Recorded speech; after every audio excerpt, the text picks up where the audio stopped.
Video recording is based on an SMU graduate level data science case study, where I have been asked to perform an exploratory data analysis on 2 of Budweiser's datasets. Hello, and thank you for your full attention, Professor Lindsay and CFO of Budweiser.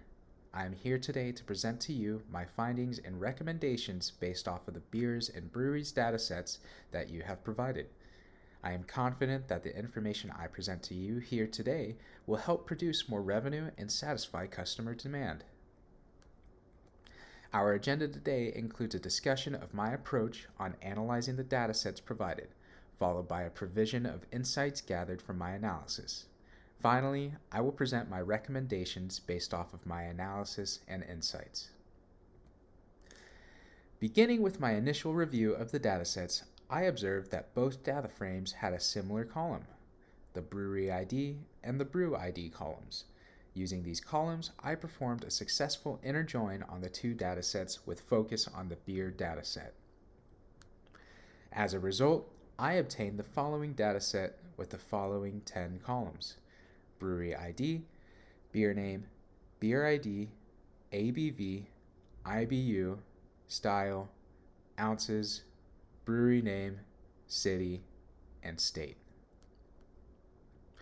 Using the resulting dataset, I then decided to analyze the count of breweries per state with the bar chart using ggplot2.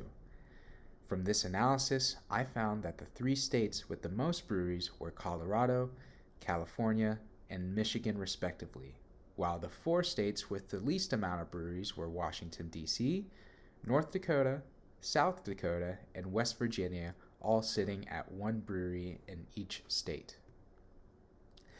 Next, I investigated further into the ABV and IBU variables of the joined dataset.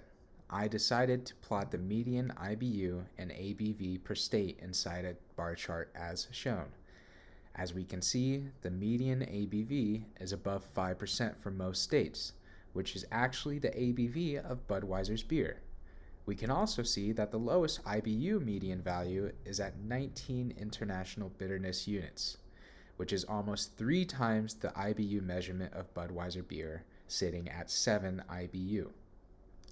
This analysis actually infers that customers would prefer a beer with a higher ABV and IBU.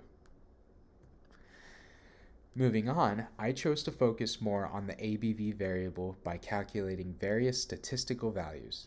I computed a histogram of the ABV to view the distribution, and from the resulting plot, there is an indication of right or positive skewness. The skewness infers that the average ABV will be higher than the median ABV, which is then confirmed with the statistical values in the top right. The values calculated also show a more heavily weighted 3rd quartile as shown by the box plot and the table on the right. With all of this information in mind, we can again speculate that while the median ABV is 5.7%, our general audience will actually prefer a beer with a higher ABV. We can also support this speculation by observing spikes in our ABV histogram. For the final part of my analysis, I decided to investigate what relationship there is between IPAs and other ales. With the general purpose in mind being to improve inventory management, I decided to use a KNN classification model to predict whether beers would be classified as an IPA or another type of ale. My training and testing sets were created using a 70-30 split on the joined dataset, and I was able to obtain a base accuracy of 84% based solely on the ABV and IBU.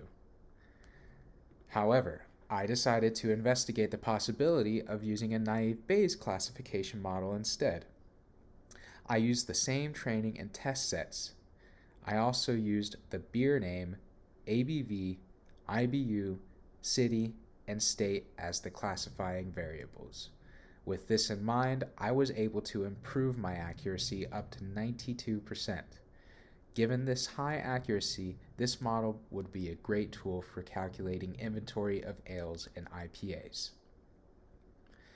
With all of the information presented in mind, I can confidently deliver the following recommendation. 1. A naive Bayes model can be used to improve Budweiser's inventory management and can even be used to predict the style of new brews based on several key factors. 2. Budweiser should invest into creating beers with higher ABV and IBU to further satisfy customer demand. And 3. For maximized revenue, Budweiser should focus on creating a strong market in Colorado, California, and Michigan, as these states have the highest volume of breweries and therefore they have the highest range of clients. Thank you for your full attention. I hope that this presentation has been very productive.